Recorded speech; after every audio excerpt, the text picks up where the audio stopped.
को मेरी गाड़ी या मेरा घर कब्जा करने का अधिकार है, छीनने का अधिकार है? बिल्कुल नहीं है। अगर आपकी 1 या 2 इंस्टॉलमेंट बाउंस हो जाती है, तो आपको इंस्टॉलमेंट बाउंस होते ही गाड़ी या घर छीन नहीं लिया जाता है, उसका एक प्रोसेस होता है। पहली बात तो आपका अकाउंट एनपीए होना जरूरी है। एनपीए के लिए लगातार 3 इंस्टॉलमेंट यानी कि 90 दिन तक आपके अकाउंट में अगर जो लोन अकाउंट है उसमें क्रेडिट नहीं होता है अमाउंट कुछ भी, आप कोई भी पैसा पे नहीं करते हैं, तो बैंक अपना कार्रवाई शुरू कर सकता है। लेकिन कार्रवाई का मतलब ये नहीं कि रोड पर चलते हुए आपकी गाड़ी चल रही थी और बदमाश आकर के गाड़ी छीन लेंगे, ये अधिकार नहीं है। गाड़ी की चाबी निकालने का अधिकार नहीं है। आपके घर पर आकर के आपका सामान बाहर फेंक देंगे और ताला लगा देंगे, ये अधिकार नहीं है। वो क्या करेंगे, वो आपको नोटिस दे देंगे। नोटिस बताया जाएगा कि इतना आपका आउटस्टैंडिंग है, आप या तो आउटस्टैंडिंग क्लियर करिए, आपका एनपीए से बाहर निकालिए लोन को, और आप अपना कॉन्टिन्यूसली जो इंस्टॉलमेंट पे करना चाहे पे कर सकते हैं। अगर नोटिस बिना दिए कोई गाड़ी कब्जा करता है, कोई घर छीनने की कोशिश करता है, रोड पर गाड़ी छीनने की कोशिश करता है, तुरंत इनकी एफआईआर दर्ज कराइए, ये इलीगल है।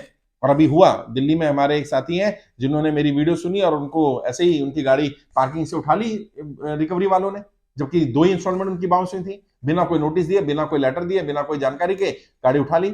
हमने उन्हें गाइड किया कि आप एक काम करिए, पुलिस कंप्लेंट करिए। वहीं पर 100 नंबर पर उन्होंने फोन किया, पुलिस की पीसीआर की गाड़ी है, उन्हें बताया कि यहां से हमारी गाड़ी चोरी हो गई है, और उसकी एफआईआर दर्ज कराई। और एफआईआर दर्ज करा के उसकी एक कॉपी बैंक को भी भेज दी, बैंक के मैनेजर को व्हाट्सएप कर दी कि मेरी गाड़ी चोरी हो गई है, और इंश्योरेंस कंपनी को भी इंश्योरेंस क्लेम के लिए भेज दिया कि मेरी गाड़ी चोरी हो गई है। 1 घंटे के अंदर अंदर वापस वो बदमाश गाड़ी वहीं छोड़ गए। हाँ, वो बैंक के जो रिकवरी एजेंट के नाम पर रखे होते ना बदमाश, उन्होंने गाड़ी वहीं छोड़ दी।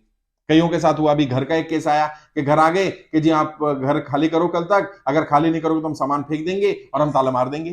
तो उन्होंने वहां पर पुलिस कंप्लेंट करी और पुलिस वालों को बुला लिया। पुलिस वालों ने, भाई बताइए आपने ऐसा धमकी दी है इन्हें, आपके पास कोई नोटिस है? उन्होंने कहा जी नोटिस पहले दिया था, इन्हें मिला नहीं। तो कहते हैं नहीं, ऐसा नहीं होता, अगर नहीं मिला है तो आप दोबारा नोटिस भेजिए, समय दीजिए उनको। पहले 13/2 का नोटिस आएगा, फिर 13/4 का नोटिस आएगा, फिर सिंबॉलिक पोजीशन के लिए आप अप्लाई करेंगे, फिर आप एसडीएम का ऑर्डर लेकर के आएंगे। इसका लंबा प्रोसेस है।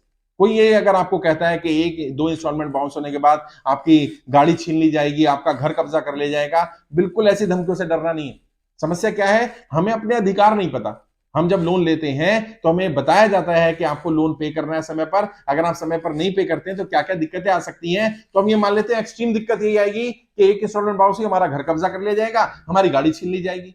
और क्योंकि हमारे नॉलेज नहीं है, इसी नॉलेज ना होने का ये बैंक, एनबीएफसी के लोग या ये रिकवरी कंपनियां जो रिकवरी के लिए काम करती हैं, बैंकों के लिए, एनबीएफसी के लिए, इनके बदमाश ये हमारी नॉलेज ना होने का फायदा उठाते हैं। अगर कोई गाड़ी छीनने आता है, आपके घर को कब्जा करने आता है, उसको तुरंत बोलिए नोटिस दिखाइए मुझे, कहां नोटिस आया, आपने मुझे कब नोटिस दिया।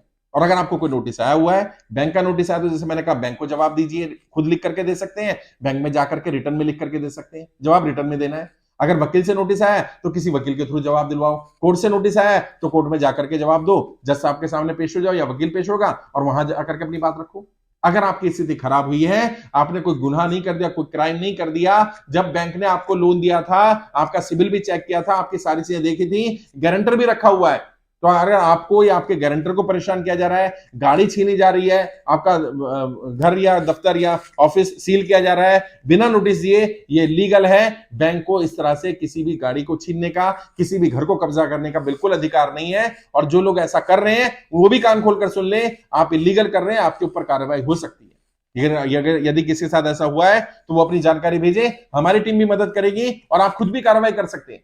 किसी वकील को पकड़िए और बैंक के खिलाफ, एनबीएफसी कंपनी के खिलाफ, उस रिकवरी एजेंसी के खिलाफ कार्रवाई करिए जिन्होंने आपकी गाड़ी गलती से छीन ली है, बिना नोटिस दिए छीनी है, जिन्होंने आपका घर कब्जा किया है बिना नोटिस दिए, क्योंकि इस तरह का उन्हें अधिकार नहीं है।